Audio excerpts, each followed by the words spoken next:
નમસ્તે ખેડૂત મિત્રો, ખેડૂત માહિતી કેન્દ્ર ચેનલમાં હાર્દિક સ્વાગત છે. ખેડૂત મિત્રો, આજે આપણે જોવાના છીએ અંબાલાલ પટેલની આગાહી. હવામાન નિષ્ણાત અંબાલાલ પટેલે ફરી એકવાર ભારે વરસાદની આગાહી કરી છે. જેમાં જણાવ્યું છે કે મધ્ય ગુજરાતના ભાગોમાં વડોદરા, નડિયાદ, આણંદ તેમજ વિભિન્ન ભાગોમાં હળવાથી ભારે વરસાદ તથા ઝાપટા પડવાની પણ શક્યતા રહેલી છે. તો આજે ખાસ કરીને દક્ષિણ ગુજરાત અને સૌરાષ્ટ્રમાં ભારે વરસાદ પડી શકે છે. તેમજ ચીનમાં આવેલા પ્રચંડ વાવાઝોડાના કારણે બંગાળના ઉપસાગરનો એક પ્રવાહ છે, જે વાવાઝોડું તરફ જતો હોય છે. વાવાઝોડું જમી જતા તેના કારણે બંગાળના ઉપસાગરમાં આવતા બંગાળનો ઉપસાગર વધુ સક્રિય થશે. મુખ્યમંત્રીના મોટા નિર્ણયો. મુખ્યમંત્રી ભૂપેન્દ્ર પટેલે ગઈકાલે કહ્યું છે કે ગુજરાતમાં નાગરિકોના કામ નહીં અટકે અને આ કામો કરવા માટે ગુજરાતની અંદર 32 સિટી સિવિક સેન્ટર્સ ઊભા કરવામાં આવશે. ખાસ કરીને ગુજરાતની અંદર નગરની અંદર જે વસતા લોકોને એમને નગરપાલિકાના કામો કરવામાં પડતા હોય છે અને આ નગરપાલિકાના કામો કરવા માટે વન સ્ટોપ શોપ એટલે કે સિટી સિવિક સેન્ટરો ઊભા કરવામાં આવશે, જેમાં થતી નાગરિકો જેમને મોટો ફાયદો થશે અને ઓનલાઈન દરેક કામો તમે સિટી સિવિક સેન્ટરની અંદરથી કરાવી શકશો.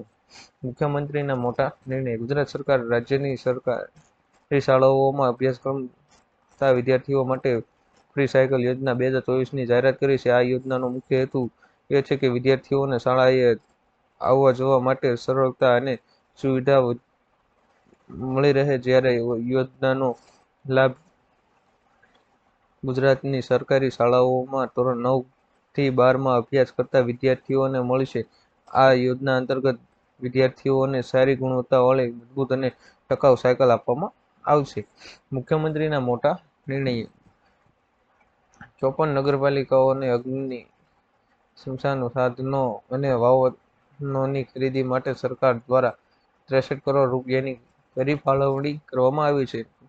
54 નગરપાલિકાઓની અંદર 71 ફાયર વાહનો અને સાધનોની ખરીદી માટે જીયુડીસી દ્વારા કરવામાં આવેલ છે અને આ નિર્ણય થકી સિટીમાં રહેલા લાખો લોકોને ફાયદો થશે. 2000નો હપ્તો. પીએમ કિસાન સન્માન નિધિ યોજના હેઠળ ખેડૂતોને વર્ષે 6000ની આર્થિક સહાય આપવામાં આવે છે, જે 2000ના 3 હપ્તામાં આપવામાં આવે છે. એટલે કે દર વર્ષે ટોટલ 6000 રૂપિયાની સહાય આપવામાં આવે છે.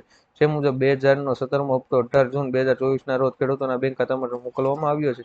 પરંતુ ઘણા એવા બધા ખેડૂતો છે જેમને 2000નો હજુ સુધી 17મો હપ્તો મળ્યો નથી, જેનું પાછળનું કારણ છે મુખ્ય કારણ છે ઈ-કેવાયસી અને જમીન રેકોર્ડની ચકાસણી.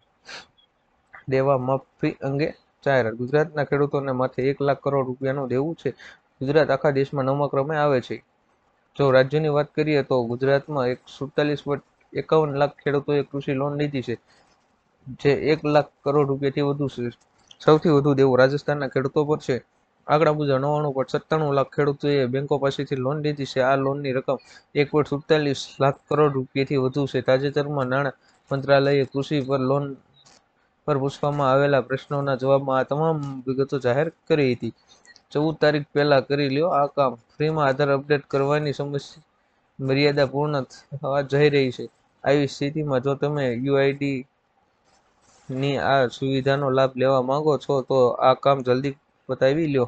યુઆઈડીએ 14 સપ્ટેમ્બર 2024 સુધી આધારને ફ્રીમાં અપડેટ કરવાની સુવિધા આપી છે. ત્યાર પછી ત્યારે કોઈ પણ માહિતી ઓનલાઈન અપડેટ કરવા માટે ફી ચૂકવવી પડશે. એડીએ આધાર સંબંધિત છેતરપિંડીના કેસોને રોકવા માટે 10 વર્ષ કે તેથી વધુ જૂનું આધાર અપડેટ કરવાની સલાહ આપી છે. જનધન ખાતામાં 1.30 લાખ વીમો. પ્રધાનમંત્રી જનધન યોજના હેઠળ ખોલવામાં આવેલ ખાતામાં ખાતાધારકને કુલ 1,30,000 રૂપિયાનો લાભ આપવામાં આવે છે. અકસ્માત વીમો પણ આપવામાં આવે છે. ખાતાધારકને જો 30,000 રૂપિયાનું સામાન્ય વીમા સાથે 1 લાખ રૂપિયાનું અકસ્માત વીમો પણ આપવામાં આવે છે. આવી સ્થિતિમાં જો ખાતાધારકને અકસ્માત થાય છે તો તેને 30,000 રૂપિયા આપવામાં આવે છે અને જો આ અકસ્માતમાં ખાતાધારકનું મૃત્યુ થાય છે તો તેમને 1 લાખ રૂપિયા આપવામાં આવે છે. એટલે કુલ 1,30,000 રૂપિયા વીમો આપવામાં આવે છે. ગેમિંગ ઝોન અંગે સરકારનો મહત્વનો નિર્ણય. રાજકોટમાં થયા અગ્નિકાંડ બાદ સરકાર જાગી છે. રાજ્યના મુખ્યમંત્રી ભૂપેન્દ્ર પટેલે ગેમ ઝોનને લઈને મહત્વનો નિર્ણય કર્યો છે. સરકાર દ્વારા હવે ગેમિંગ એક્ટિવિટી એરિયા અને કોમર્શિયલ બાંધકામમાં ત્યાં ગેમિંગ એક્ટિવિટી એરિયા માટે અલગ અલગ પ્લાનિંગ ને રેગ્યુલેશનની જોગવાઈઓ કરવામાં આવી છે. અત્યાર સુધી આવું નહોતું, જેમાં રસ્તાની પહોળાઈ, મિની પર એરિયા, બાંધકામની ઊંચાઈ, પાર્કિંગ, સલામતીના ઉપયોગ નક્કી કરવામાં આવ્યા છે.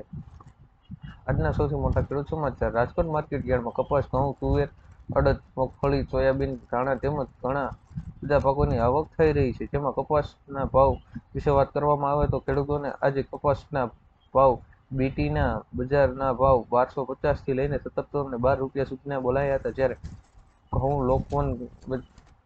ઘઉંના ભાવ 538 થી 584 સુધીના બોલાયા હતા. તેમજ ટુકડા ઘઉંના ભાવ 540 થી 610 રૂપિયા સુધીના બોલાયા હતા.